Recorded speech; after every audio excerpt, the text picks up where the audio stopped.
Olá pessoal, voltamos com o nosso último vídeo desta semana para encerrarmos este plano de aula dos direitos políticos. Muito bem, primeiro eu preciso fazer uma correção. Eu falei para vocês do prazo de 1 ano de filiação partidária, isso foi alterado em 2017 para 6 meses, foi reduzido esse prazo e agora fixou-se em 2019 por resolução do TSE que até o dia 4 de abril os candidatos precisam estar filiados aos respectivos partidos para poderem concorrer às suas eleições. Então, só para voltar, para lembrar com relação ao militar, ele não precisa cumprir esses prazos de 6 meses ou de até 4 de abril, porque como ele pode ser candidato e a Constituição garante, a legislação infraconstitucional não pode restringir isso de modo a inviabilizar esta candidatura, né? Porque a Constituição proíbe que ele seja filiado a partido político, né? E ao mesmo tempo a legislação infraconstitucional exige que ele esteja filiado 6 meses antes. Mas se ele pode ser candidato pelo que está na Constituição, essa disposição da lei infraconstitucional não se aplica ao militar. Muito bem? Então, no momento de registro da candidatura dele, ele é filiado ao partido. E aí, neste momento, ele tem que ser agregado pela autoridade superior. Ele fica lá no serviço administrativo, sem influência sobre a população, né? E se for eleito, passa imediatamente à inatividade. Então, feita essa correção, vamos voltar ao que a gente estava estudando. Bom, perda e suspensão dos direitos políticos. É isso que eu fiquei de tratar com vocês neste último bloco. Muito rapidamente, ele vai ficar menor do que os anteriores. Porque nós temos a previsão na Constituição, no artigo 5º, de perda e suspensão dos direitos políticos. Ó, o artigo 5º não, artigo 15. O artigo 15 diz o seguinte, ó: é vedada a cassação de direitos políticos, cuja perda ou suspensão só se dará nos casos de cancelamento de naturalização por sentença transitada em julgado, incapacidade civil absoluta, condenação criminal transitada em julgado enquanto durarem os seus efeitos. Lembrando que aqui a lei da ficha limpa estendeu para 8 anos para além do cumprimento da pena. Recusa de cumprir a obrigação a todos impostas ou prestação alternativa nos termos do artigo 5º, inciso 8 da Constituição. Improbidade administrativas nos termos do artigo 37, parágrafo 4º da Constituição. Então nós temos a vedação à cassação de direitos políticos, né? Algo que era próprio da ditadura militar e como a Constituição de 88 ela vem com uma super repulsa à ditadura militar, ela trouxe expressamente aqui que é vedada a cassação. Então, perda e suspensão. Quando nós teremos? Perda. Cancelamento de naturalização por sentença transitada em julgado. Nós temos a possibilidade de cancelamento de naturalização, né? Nós temos lá previsto no artigo 12, parágrafo 4º, inciso 1 da Constituição. Vamos dar uma lembradinha aqui? 14, parágrafo 4º, inciso 1. Perdão, 12, parágrafo 4º, inciso 1. São brasileiros. Parágrafo 4º.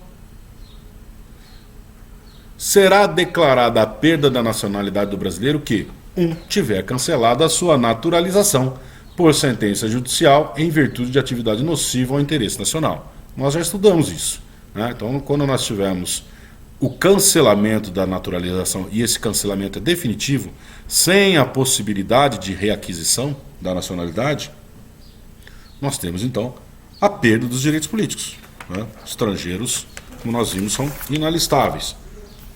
Então deixa de ser brasileiro, volta a ser estrangeiro. Nós temos também a perda da nacionalidade na hipótese do inciso 2 desse mesmo dispositivo. Então, será declarada a perda da nacionalidade do brasileiro que 2. Adquirir outra nacionalidade, né? Nesta primeira parte aqui do caput. Muito bem? Então nós temos, nesse caso, esta perda, ela pode, existe a possibilidade de reaquisição desta nacionalidade. O que a doutrina não é pacífica é se ele volta como brasileiro nato ou brasileiro naturalizado. Se ele era brasileiro nato, perdeu a nacionalidade, volta como brasileiro nato ou naturalizado. Eu entendo que volta como nato. A maior parte da doutrina também, mas alguns doutrinadores dizem que não, que só a naturalização poderia suprir esta perda. Muito bem. E aí nós temos quais os casos de suspensão. Então eu falei das perdas dos direitos políticos, dos casos de perda. Perdeu a nacionalidade, perde os direitos políticos.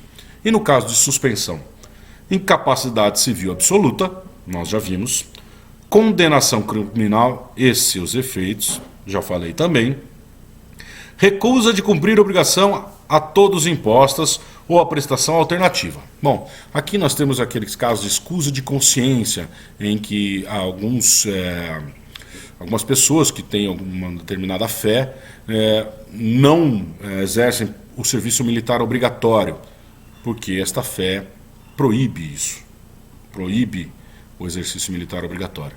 Muito bem, é possível a alegação de escusa de consciência, no entanto, é preciso prestar um serviço alternativo, que é uma prestação alternativa que vai ser definida lá pelo serviço militar. Muito bem? E no caso de condenação por improbidade administrativa, também tem os direitos políticos suspensos. Tanto na perda quanto na suspensão, nós temos uma restrição total, né, ou temporária, à capacidade eleitoral ativa e passiva. Tá? Então, se eu tenho a suspensão dos direitos políticos, eu tenho a capacidade das pessoas condenadas criminalmente de votarem. Né? Então, a pessoa que foi condenada criminalmente, ela está impedida de votar, enquanto, evidentemente, durarem os efeitos da condenação e o prazo estabelecido para alguns crimes na lei da ficha limpa.